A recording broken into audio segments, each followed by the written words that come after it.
Welcome back mga kababaw. Magandang araw po sa inyo lahat mga kababaw.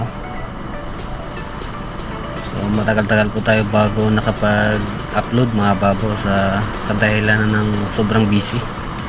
Hindi po tayo makapagpamana gawa ng marami tayong ginagawang order na mga pana. At ito mga kababaw, finally nakapagpamana din po tayo. At ito mga kababaw, samahan nyo akong panoorin ang aking simpleng adventure. Tara, let's G.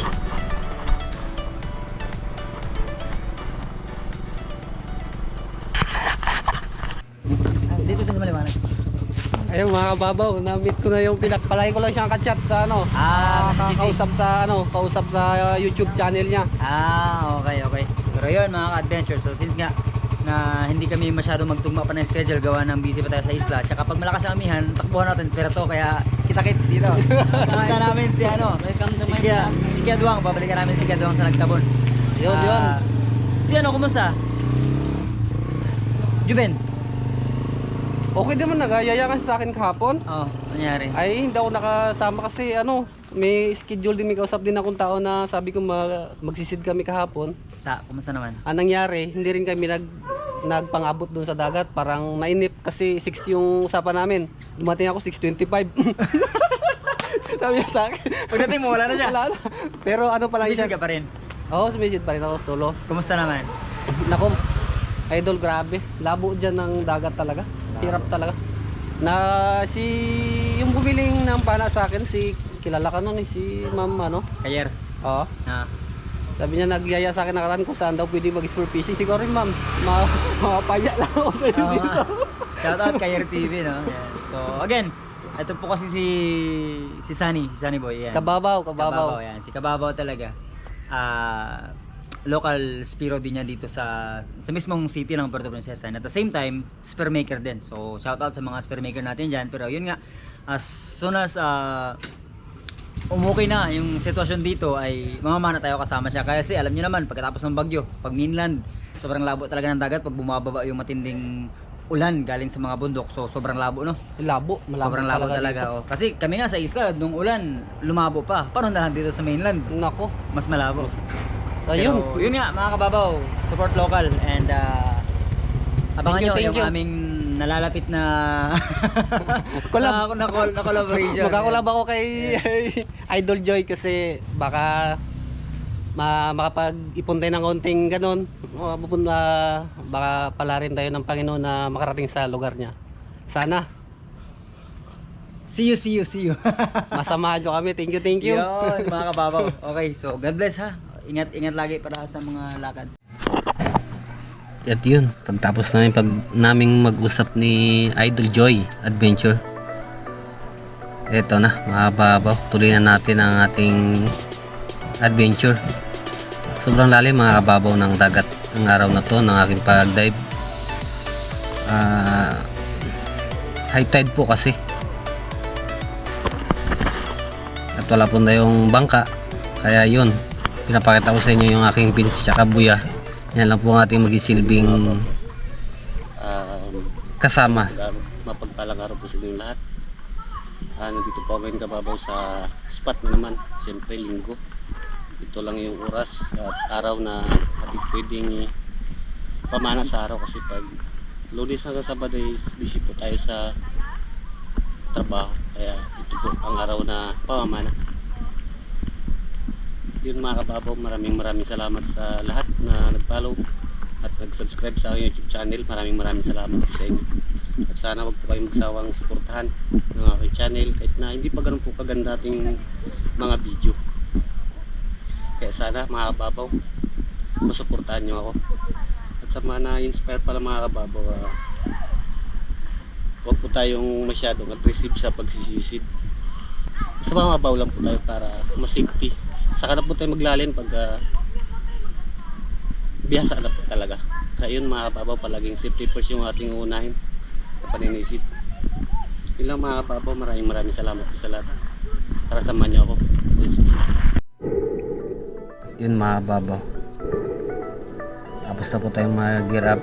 Ito, pinapakita ko sa inyo ang logo or sticker ni Joy Adventure.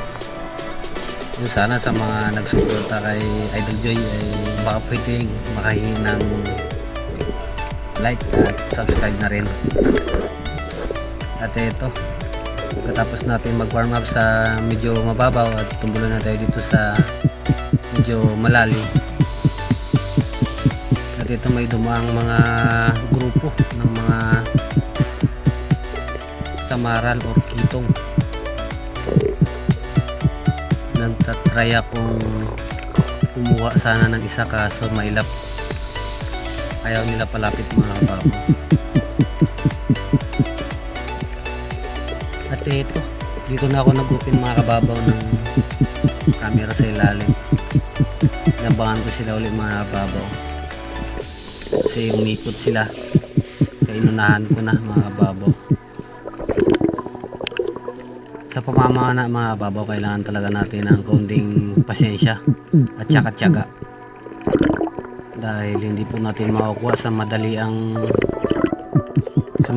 paraan mga kababaw, kaya kailangan nating mag-antay.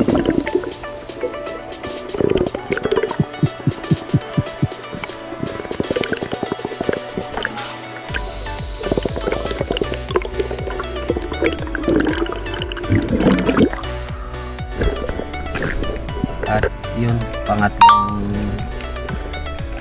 dive natin mga kababaw. Nakita ko dito isang good size na barakuda kaso mailap mga kababaw. At ito, hinabol ko kaso yat, sumabit na naman yung shooting line mga kababaw. Sayang, malaki na po sana yun, mga 1 kilo. At ito mga babaw, move on tayo. Another drop naman mga babaw. Ang estilo ng aking pamamana mga kababaw ay ambush, dahil hindi na po malalapitan mga kababaw yung mga isda dito sa amin, hindi na po makukuha sa drop shot, kaya kailangan nating mag drop sa ilalim at magantay ng tamang pagkakataon mga kababaw na sila ang lalapit. Yun, may lumapit mga kababaw na isang small tribali. Small mga kababaw dahil maliit pa. Kinuha ko na mga kababaw dahil halos 2 oras na po ako, wala pa akong nahuhuli, kaya kinuha ko na yan mga kababaw kaysa umuwi tayo ng walang wala talaga. At dito mga kababaw, bumalik ang kanilang grupo, kaya nag-drop ako ulit mga kababaw at inantay sila. Maliliit pa itong mga kababaw, mga 300 grams, pero okay na yung pang ulam mga kababaw. At inantay ko pa mga kababaw ng ilang segundo at tinututukan. Hindi lang po makita ng gusto mga kababaw dahil may kalabukan yung dagat sa malayo. At yun, wala mga kababaw.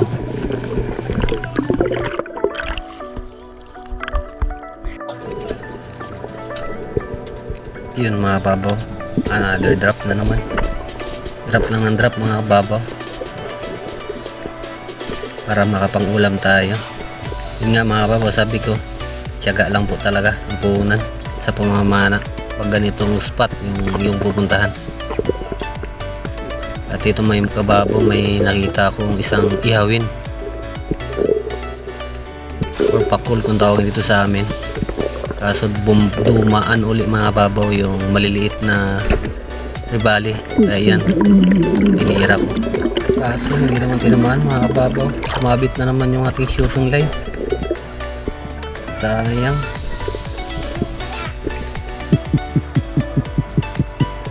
At dito mga kababaw,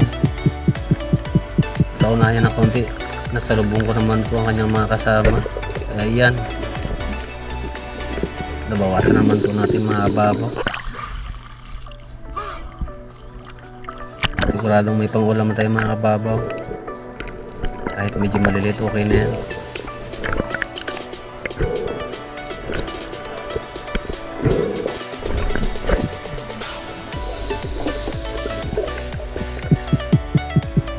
Ito mga kababaw, meron na naman. Yun. Sa pool na naman mga kababaw. Kahit na yun, maliliit nga. Okay na yan mga kababaw. Pang ulam na. Sigurado na kababaw yung ating sinabawan.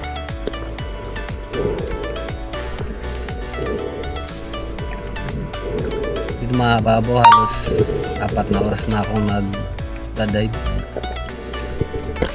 Yung pa lang din po mga kababaw yung aking mga nahuli. At habang tumatanggal pa ako mga kababaw ng aking napana kanina, mayroong dumating na 2 malalaking kawayan nun. Uri pa rin mga kababaw ng tribali. At yun, nagdusting pa ako mga kababaw. At inantay-antay sila ng ilang segundo. Nagbabaka sakali ako kababaw na bumalik. Kahit isa man lang sa kanila. Malalaki yun mga kababaw, around 2 kilos yung isa. Sayang lang mga kababaw dahil yun nga, matanggal tayo ng isda yung kanilang pagbalik, kaya hindi natin natira. At ito mga kababaw, inambush ko sila kaso wala talaga, umubon tayo mga kababaw.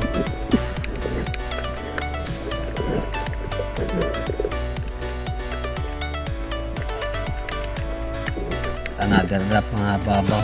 Nakakapagod po talaga kababaw ang ganitong estilo ng pamamana dahil ambush mga kababaw talaga, sobrang pagod po. Kaya sa lahat po ng mga biosfero,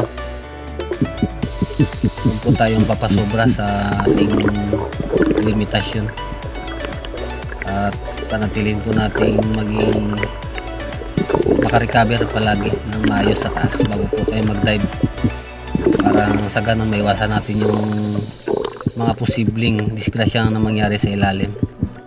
At yun mga kababaw, mayroong namang lumapit na 3 small tribali. At yun, sakto na naman mga kababaw, huwag natin patagalin yan. Kung tutok ng konti, kalabit agad mga kababaw. Pabilisan na lang po mga kababaw para makaulam tayo. At yun, successful mga kababaw ang ating pang-4 na isda. Ganun pa rin mga kababaw, tribali.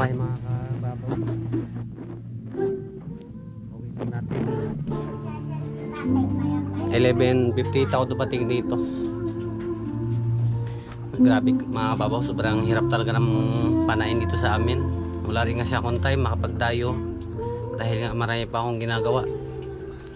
At maraming salamat mga kababaw. Hanggang dito na lang. See you sa susunod na video mga kababaw.